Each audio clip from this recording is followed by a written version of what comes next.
না, আমাকে কেউ রিকোয়েস্ট করেনি। আমিও তো একজন দেব ফ্যান। হ্যাঁ, আমি গর্বিত। আমি একজন দেবদার চরম ভক্ত।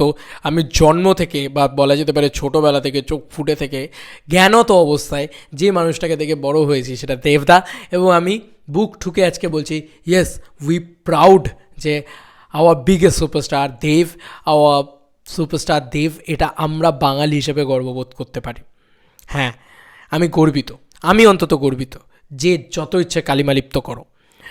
হে guys, welcome to my channel. আমি মরা। এখন আমরা কথা বলবো হচ্ছে দেব দ্য মেগাস্টারের একটা পোস্ট নিয়ে। দারুণ লেখা হয়েছে, সংগৃহীত দেব দ্য মেগাস্টার। এই পোস্টটা পড়বো এবং তার সঙ্গে সঙ্গে আমি আমার মতামত শেয়ার করতে থাকবো। ডিয়ার হেটার্স, কয়েকদিন ধরে শুনছি নির্লজ্জ ও মেরুদণ্ডহীন নাকি এই মানুষটা। এটাই এখন ট্রেন্ডিং। আমাদের মতামত প্রথমে কিছু বলি তোমাদেরকে। বিজ্ঞ মানুষজন লকডাউন চলাকালীন পরিযায়ী শ্রমিকদের এই নির্লজ্জ মানুষটা বাংলা তথা দেশের মানুষদের ফিরিয়ে এনেছিল। জম্মু কাশ্মীর আটক ৩৯ জন শ্রমিকদের ফিরিয়ে এনেছিল এই নির্লজ্জ মানুষটি। লকডাউনে বাড়িতে বাড়িতে খাবার এই নির্লজ্জ মানুষটিই পৌঁছে দিয়েছিল। দুবাইতে আটকে পড়া ১৭১ জন শ্রমিকদের দেশে ফিরিয়ে এনেছিল নিজের টাকা খরচ করে। তোমরা ঠিক বলছো, এই মেরুদণ্ডহীন মানুষটি। যখন বাংলার বিপদে পড়েছে তখন কোনো নেতা মন্ত্রী দেখা যায়নি, তখন এই মানুষটি এগিয়ে এসছে। আজ আরজিকর নিয়ে প্রথম প্রতিবাদ এই মানুষটাই আওয়াজ তুলেছে। পারলে একটু এক্স হ্যান্ডেলটা দেখে নিও আর ইংরাজিটা পড়া শিখে নিও। আমি বললাম এই কথাটা কারণ উনি তো ইংরেজিতে লিখেছেন। আমার মনে হয় গণ্ড মূর্খগুলো পড়তে পারে না যারা বলছে দেবদা প্রোটেস্ট করেনি। যাই হোক, তারপরে লেখা হয়েছে, আজ যাকে নির্লজ্জ বলছো সেই মানুষটা কিডন্যাপের মতো সিনেমা তুলে ধরেছেন। তখন এই মানুষটার ইন্টারভিউতে বলেছিল নারী নির্যাতন নিয়ে প্রতিবাদ করেছিল। কেন তখন বলেছিল, আজ কেন বলেনি? পয়সা কামাতে পারতো না আজকে বলে সোশ্যাল মিডিয়াতে? যেরকম কুমিরের কান্না রচনা ব্যানার্জি গিয়েছিল, এবার এখন দেখা যাচ্ছে শ্রীলেখা মিত্রও গাইছে। যাই হোক, তারপরে লাইনটা পড়ি। লেখা হয়েছে, আজ মানুষটা প্রতিবাদ করেছিল। আজ এই মানুষটা আছে বলে প্রধানের মতো বাস্তবটা তুলে ধরেছে। বুকে দম থাকতে হয়েছে। তোমরা যাকে নির্লজ্জ বলছো একটু ভেবে দেখো, হয়তো তোমরাই মেরুদণ্ডহীন। এই মানুষটার মেরুদণ্ড সোজা আছে বলে প্রতিবাদ জিনিসটা বোঝে, কারণ এই মানুষটা মানুষের বিপদে থাকে।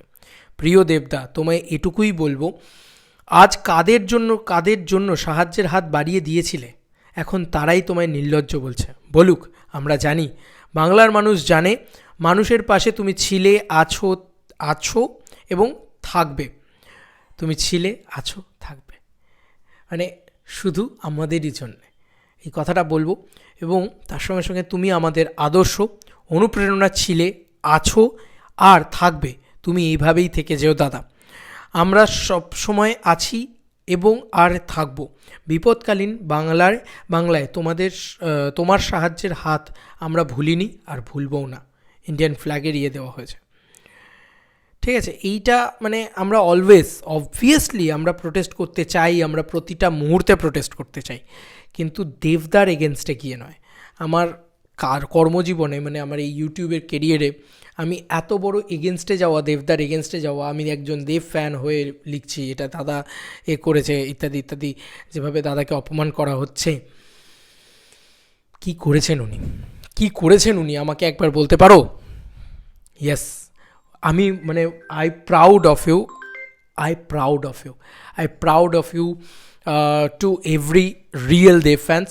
আমি প্রচণ্ডভাবে প্রাউড ফিল করছি আমি একজন দেব ফ্যান বলে। তো বিগ স্যালুট দাদা তোমার এই প্রতিটা কাজের জন্যে। হ্যাঁ, আমি এই নির্লজ্জ মানুষটার ফ্যান। হ্যাঁ, আমি এই মেরুদণ্ডহীন মানুষটার ফ্যান। এই মেরুদণ্ডহীন মানুষটা এতগুলো ভালো কাজ করেছে। এখনও তো গাছ লাগানোর কথা বললামই না। ঘাটালের মানুষজনদের কি একবার জিজ্ঞেস করো যে কে তোমাদের পাশে এসে দাঁড়িয়েছে, ওরা সবাই আগে দেবদার নাম নেবে। আর নিয়েছে বলেই না তারা জিতেছে দেবদা ওখানে ভোটে। যাই হোক, মানুষ ভুলে যায়, জানো তো। মানুষ খুব হিপোক্রেট। আজকে শাহরুখ খান একটা কথাও বলেনি, কিন্তু তাকে নিয়ে কেউ মাতামাতি করেনি। তাকে সবাই মাথায় তুলেই রেখেছে, কিন্তু দেবদাকে কিন্তু নিয়ে সবাই বলেছে কেন দেবদা এটা করলো, কেন দেবদা ওটা করলো, কেন দেবদা বললো না। আরে বলেছে সবার আগে ওই মানুষটা। তাই উই ওয়ান্ট জাস্টিস অবশ্যই, কিন্তু কাউকে অপমান করে নয়, কাউকে কাদা ছুঁড়ে নয়। আর আমার গুরুর অপমান তো আমি সহ্য করবই না। বলেছি মৃত্যু এই মানুষটার জন্য লড়ে যাব, তাতে তুমি আমাকে পা চাটা বলো, কিছু বলো, আমি জাস্ট ডোন্ট কেয়ার। ভাঁড় মে যায় সব। দেবদা ইজ দ্য বিগেস্ট কিং। দেবদা ইজ আমার কাছে ভগবান। ইয়েস, আমি এই কথাটা আজকে এখানে দাঁড়িয়ে এই ভিডিওর ভিতরে বলে দিলাম, ভাঁড় মে যায় সব। দেবদা আমার কাছে ভগবান। তোমার যদি না পোষায় দেখবে না ভাই, তাতে কিচ্ছু যায় আসছে না, কিন্তু দেবদা এখনও বলছি আমার কাছে ভগবান। এই মানুষটা কখনো অন্যায়ের স্বাদ দেয়নি, অন্যায়ের স্বাদ দেবে না, এটা আমার বিশ্বাস। মানুষটাকে ফিরতে দাও শুধু। যাই হোক, এই ছিল এখনকার মতো ভিডিও, এবং এটা আমাকে আমার নিজের বিবেক আমাকে বানাতে বাধ্য করেছে এই ভিডিওটা। হ্যাঁ, এই মানুষটার এই কথাগুলো, এই পোস্টটা এত ভালো পোস্ট, এবং অঙ্কিত আমাকে পাঠিয়ে বললো এই ভিডিওটা হওয়াও দরকার। ভালো লাগলো, আমার মনে হলো হ্যাঁ হওয়া দরকার। সত্যিই তো, এই মানুষটা বিরাট বড় অপরাধ করেছে। রেপ নিয়ে কথা বলেছে আগে, কেন আগে কথা বলেছে? প্রতিবাদ তো আজকে হওয়া উচিত ছিল, দিয়ে আজ থেকে 3 মাস বাদে আবার সবাই ভুলে যাবে এই ঘটনাকে। তবেই না তুমি আসল প্রতিবাদী জনগণ, প্রতিবাদী মডেল, নাহলেই তুমি খারাপ। যাই হোক, এই ছিল এখনকার মতো ভিডিও। ভাই, তোমাদের কার কি মতামত জানিও। আর কোনো ফেক দেব ফ্যানকে চাই না। যারা সোশ্যাল মিডিয়া বা ফেসবুকে ফেক দেব ফ্যান হিসেবে পোস্টগুলো করছো, তাদেরকে রিয়েল দেব ফ্যানরা চিনে রাখো যে এরা কিন্তু ফেক দেব ফ্যান। এদেরকে চিনে রাখো। এরা যখন কালকে দাদার কোনো ইভেন্টে গিয়ে দাদাকে কত ভালোবাসি, একটা ছবি তুলবো, যদি কোনো দিন অফিসিয়াল ফ্যান ক্লাবকে বলে, তাহলে প্লিজ আমার রিকোয়েস্ট থাকবে অফিসিয়াল ফ্যান ক্লাবকে, যে এরা কিন্তু ধান্দাবাজ দেব ফ্যান।